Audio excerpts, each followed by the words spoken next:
السلام عليكم ورحمة الله وبركاته. اللهم صل وسلم وبارك على سيدنا محمد. يا مساء الفل على عيونكم.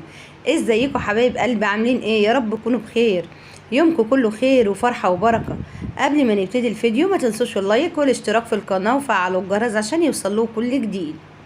ان شاء الله هنعمل مع بعض النهاردة الجلاش القمر ده، نعمله بطريقة سهلة جدا، طعمه يا جماعة ولا احلى من كده.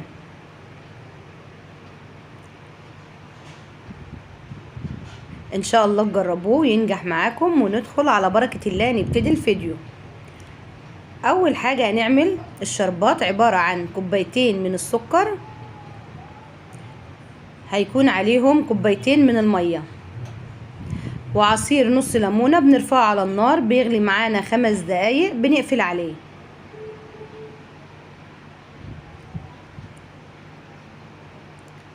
العسل بتاع الجلاش ده بيبقى متوسط القوام، يبقى حطينا كوبايتين من السكر وعليهم كوبايتين من المية، عصير نص ليمونة بنرفعه على النار يغلي 5 دقايق، وبعد كده بنقفل عليه ونسيبه يبرد خالص، احنا عايزينه بارد.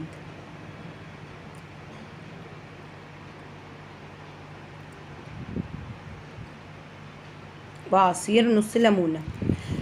ندخل بقى على الجلاش بتاعنا. هيكون معانا كوباية سمنة على زيت، ممكن كوباية الا ربع سمنة وربع كوباية زيت، ممكن سمنة كلها سمنة بس زيت لوحده لا. وكمان هنحط على السمنة والزيت كيس من الكيك شيف او البيكنج باودر، وندوبهم كويس جدا مع بعض. ومعانا لفة جلاش، وهيكون معانا كوباية من دقيق السميد اللي هو دقيق البسبوسة، وعليها نص كوباية من جوز الهند.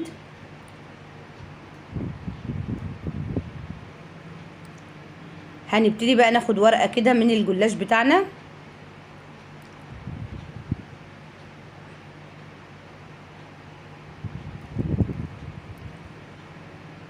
هنجيب السمنة بقى اللي عليها البيكنج باودر ونبتدي نمسح الورقة بتاعتنا.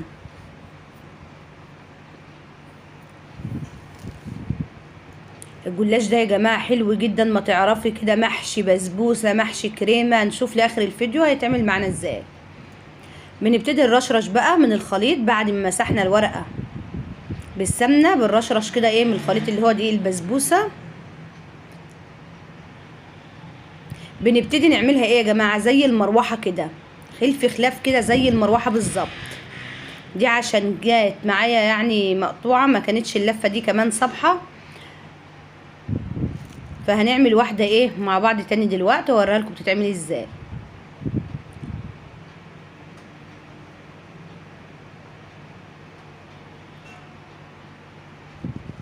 بنعملها كده زي المروحة بتاع الزمان اللي كنا بنعملها بالورقة كده، بتتني خلف خلاف.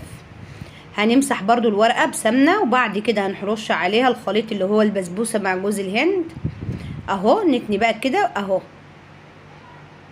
واحدة لبره واحدة لجوه، واحدة لبره واحدة لجوه زي ما انتوا شايفين كده اهي. بتدينا الكشكشة دي بنبتدي نرصها في الصينية. سهل جدا، بيطلع معانا شيك وحلو وطعمه ولا احلى من كده. بنعمل ورقة ورقة ندهنها برضو بالسمنة، نرشرش الخليط بتاعنا، وهنبتدي برضو بنفس الطريقة اهو، البره والجوه البره والجوه.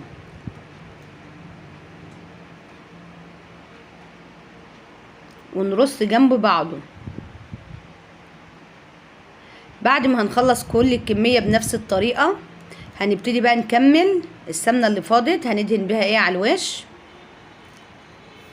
طبعا الفرن بتاعنا ساخن على درجة حرارة 220، والرف في الرف اللي في النص، رف السلك في الرف اللي في النص.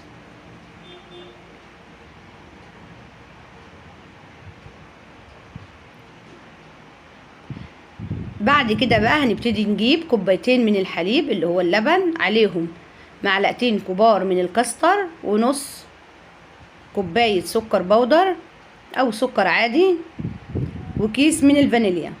يبقى كوبايتين من اللبن، عليهم معلقتين كبار من الكاستر، عليهم نص كوباية سكر، كيس من الفانيليا. بنقلب كل الخليط ده مع بعضه، نبتدي نرشرش بيه الجلاش ونسيبه كده حوالي مثلا 5 دقايق بره قبل ما ندخله الفرن.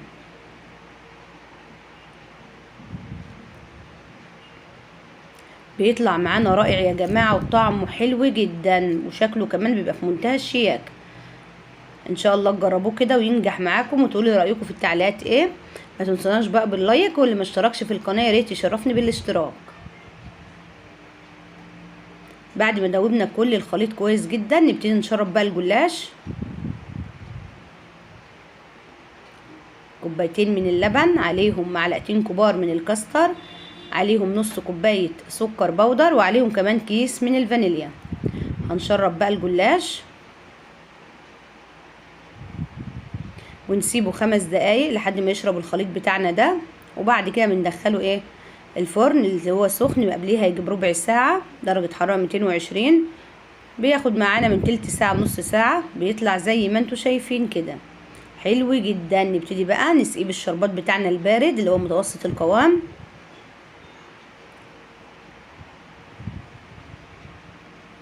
حلو قوي يا جماعة، وصفة في منتهى الجمال. ان شاء الله تجربوها كده وتنجح معاكم.